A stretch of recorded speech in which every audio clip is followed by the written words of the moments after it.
Hi, my name is Sandra Davis. I'm a math instructor at the Newberry campus, and I have enjoyed the 5 years that I've worked for Piedmont Tech. I am honored to be nominated for the Adjunct Excellence in Teaching Award. I am committed to helping all students achieve academic success and one day become proud Piedmont Technical College graduates. I would like to share a few of the strategies that I use to help students both inside and outside the classroom. One strategy that I use is to individualize instruction. I use mnemonic devices and relate concepts to real-world situations. An example of this is when I teach the order of operations. I teach PEMDAS. Please excuse my dear Aunt Sally is the common mnemonic that's used, but sometimes people don't remember this one very well. So I encourage my students to create their own to help them remember it better. Some of the ones that students have come up with is a Princess Ella must date a Smurf, or one other one that was created was pink elephants may dance after sunset. Another strategy that I use when I'm teaching slope. When calculating slope from 2 points on a line, students often get confused about which direction to count first. I remind them that slope is the rise over the run. And in the morning, you have to rise out of bed before you can take your morning run. So that means you have to do your up or down first before you do the other way. Okay? That's the second strategy that I've used. The third strategy that I use that is successful is when I teach negative exponents.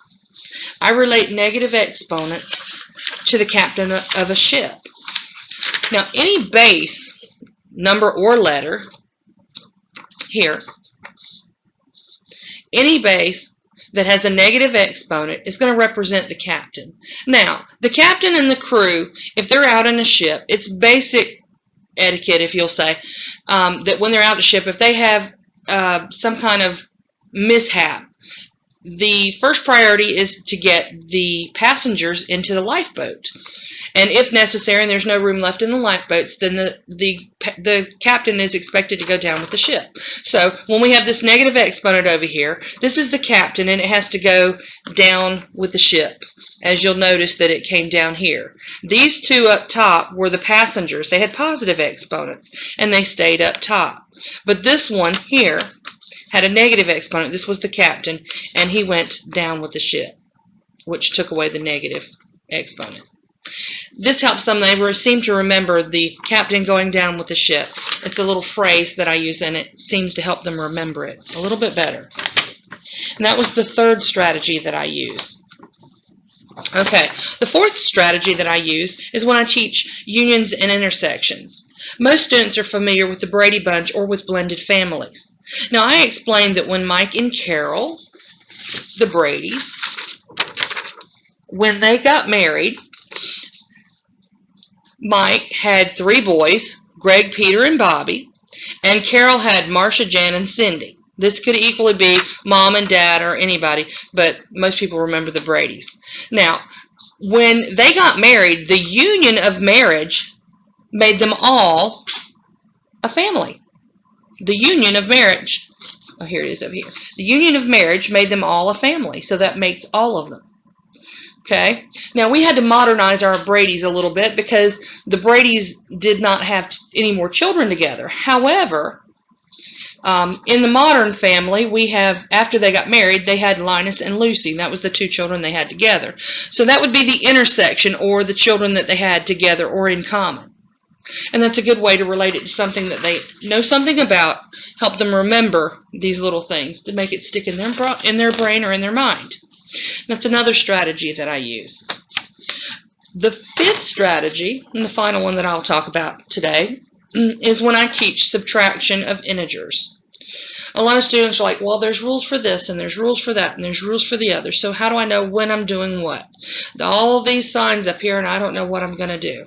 So when I teach the subtraction, I teach them to convert subtractions into additions. That way they only memorize one set of rules, and if they know how to change it, they'll change it, and then they'll follow the addition rules. Well, that seems fairly simple enough. So if we have negative 2 minus 3, we use the mnemonic KCC, which means keep, change, change. And what we do is we keep the first number, which is negative 2. We change the subtraction to an addition.